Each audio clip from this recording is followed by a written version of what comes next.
Kelezatan daging steak sudah menjadi rahasia umum. Meski bukan makanan khas Indonesia, steak daging ini mempunyai banyak peminat di negara ini. Banyak restoran steak yang tersebar di berbagai wilayah Indonesia. Namun sebelum teman-teman menikmati salah satu menu populer di belahan dunia ini, maka teman-teman perlu mengetahui beberapa istilah asing dalam sajian steak.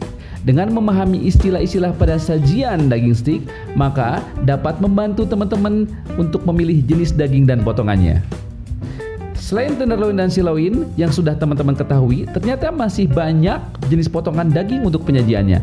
Berikut adalah bagian-bagian daging sapi yang biasa dijadikan steak pada umumnya. Semua akan dijawab di Tanya Chef. Berikut 6 bagian daging khusus untuk steak. Yang pertama, tenderloin. Tenderloin adalah bagian paling lembut dan mahal dari sapi. Ini adalah potongan daging yang sangat tender dan memiliki sedikit lemak.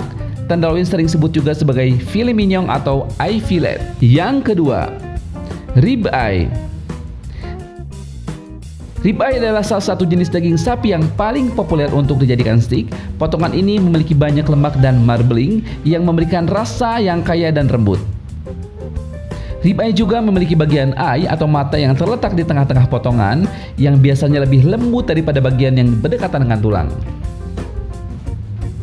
Yang ketiga, flank steak.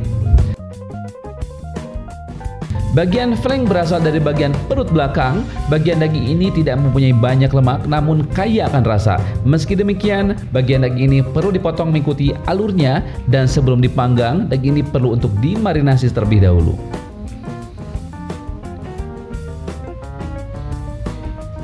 Yang keempat, sirloin. Sirloin adalah potongan daging yang terletak di antara potongan-potongan tenderloin dan potongan sirloin. Bagian ini memiliki sedikit lemak dan biasanya lebih ekonomis daripada tenderloin atau rib eye. Yang kelima, T-bone. T-bone steak terdiri dari 2 potongan daging utama, yaitu tenderloin di salah satu sisi tulang T dan sirloin di sisi lainnya. T-bone steak memiliki kombinasi daging yang sangat lezat dari kedua potongan tersebut, dan sama halnya dengan porterhouse yang steak mirip T-bone steak tetapi memiliki potongan daging yang lebih besar dan lebih lebar. Bagian tenderloin dalam porterhouse steak juga lebih besar daripada T-bone steak. Yang keenam, tomahawk. Tomahawk masih cenderung sama dengan rib eye, tetapi tomahawk memiliki tulang yang masih menempel di dalam dagingnya.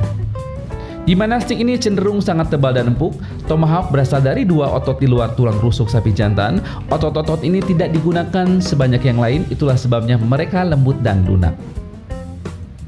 Dan kenapa disebut tomahawk? Karena bentuknya seperti kapak tomahawk. Itu dia 6 bagian daging yang bisa diolah menjadi steak.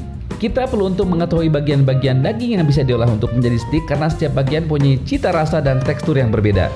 Jangan lupa share, like, and comment. Yang belum subscribe dulu. Jangan lupa pencet loncengnya biar gua bisa ngasih notifikasi video baru buat teman-teman.